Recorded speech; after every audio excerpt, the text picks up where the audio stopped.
அனைவருக்கும் வணக்கம். இப்போது நம்ம தொழில் பற்றி கொஞ்சம் பேசலாம். வேலை வாய்ப்புகள், ப்ரொமோஷன், ஒரு சொந்த தொழில் அப்படின்னு எடுத்திங்கனாக்கா, ஒன்று மெயினாக இப்போ வேலைக்கு போகிற இடத்துல அமைதி இல்லாமல் இருக்கிறது, அல்லது வேலையிலே ஒரு இன்ட்ரெஸ்ட் இல்லாமல் இருக்கிறது, அந்த வேலையை பற்றிய நமக்கு அந்த புரிதல் இல்லாமல் போவது, இதை சரி பண்ணலாம். இந்த வேலையிலே பார்த்திங்கனாக்கா, இப்போது ரியல் எஸ்டேட் பார்த்திங்கன்னா, அது ஒரு ஜாக்பாட் மாதிரி தான்.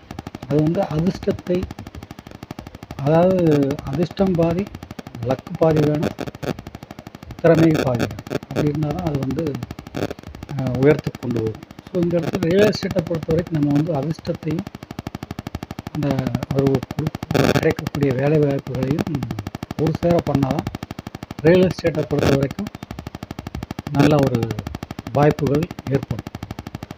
அடுத்தது பார்த்திங்கனாக்கா, இதுலேயும் பார்த்திங்கன்னா மேசன், அது உங்களுக்கு நிறைய பேருக்கு மேசனில் பார்த்திங்கனாக்கா, அவர் பில்டிங் கான்ட்ராக்ட்லாம் எடுத்துங்க, இன்ஜினியர் கூட அவங்க நிறைய பண்ணுறாங்க. ஸோ அப்படி பண்ணி அவர்களுக்கு கூட குழிப்பறிக்கிறதுக்கு நிறைய பேர் இருக்காங்க. ரியல் எஸ்டேட்டில் பார்த்திங்கனாக்கா, ஒரு 4 பேர் கூட சேர்ந்து நீங்கள் ஒரு இடம் விற்கிற சூழ்நிலை பார்த்திங்கனாக்கா, எவனா ஒருத்தன் பூந்து அவன் பணத்தை வாங்கி போயிடும். அது உங்களுக்கு தெரியாது, தெரியும் போது ஒன்றும் பண்ண முடியாது. அது ரொம்ப காலம் கழிச்சு தான் தெரியும். அதே மாதிரி மேசன்களையும் எடுத்திங்க அப்படின்னாக்கா, அவர் ஒரு தொழில் எடுத்திருப்பார், குத்தகைக்கு எடுத்திருப்பார். அந்த இது பார்த்திங்கனாக்கா, எவனா ஒருத்தன் நான் இவன் சொல்லுவான், சும்மாவாக இருக்கானுங்க, நான் அது மாதிரி 2 லட்ச ரூபாய்க்கு எடுத்திருக்கேன் அப்படின்னாக்கா, அவன் ஒருத்தன் போய் நான் உங்களுக்கு 1.25 லட்ச ரூபாய்க்கு செஞ்சு தரேன் அப்படின்னா, அதுக்கப்புறம் அவன் 2 லட்ச ரூபா பண்ணியிருப்பான். அது வேறு விஷயம். போச்சா?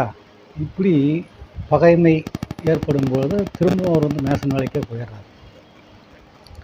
திரும்ப வரும்போது நமக்கு அந்த பிரச்சனைகள் அவரை விடுபட்டு அவருக்கு திரும்ப அந்த கட்டிட வேலைகள் கிடைக்கிறதுக்குண்டான வாய்ப்புகள் நம்ம உருவாக்கி தரோம். ஸோ வேலையில் பார்த்திங்கன்னா இது பார்த்துட்டிங்க. அப்புறம் இன்னொன்று கடைகள் பார்த்திங்கன்னா, அது எல்லாம் பார்த்துக்கலாம். மளிகை கடையாகட்டும், நகை கடையாகட்டும், கடை அப்படின்னா எல்லாம் ஒன்று தான். ஆட்டோமொபைல் ஒர்க் ஷாப், அது இது கடை, பொதுவாக கடைகள் அப்படின்னாக்கா எல்லாமே அடங்கும். துணிக்கடை, எந்த கடைகளாக இருந்தாலும் அதுக்கு நமக்கு பரிகாரம் ஒன்று தான் இல்லையா? மளிகை கடைன்னா என்ன ஆகணும்? அவருக்கு கஸ்டமர் வேணும். துணிக்கடையாகட்டும், ஆட்டோமொபைல் ஷாப் ஆகட்டும், அல்லது நகைக்கடையாகட்டும், எல்லாத்துக்கும் மெயின் என்ன? கஸ்டமர் வரணும்.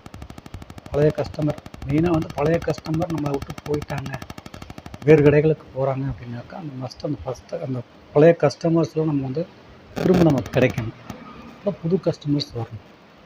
இதற்குண்டான வேலைகள் நம்ம செய்யும்போது உங்களுக்கு வியாபாரமானது நல்ல வகையில் நடைபெறும். நன்றி, வணக்கம்.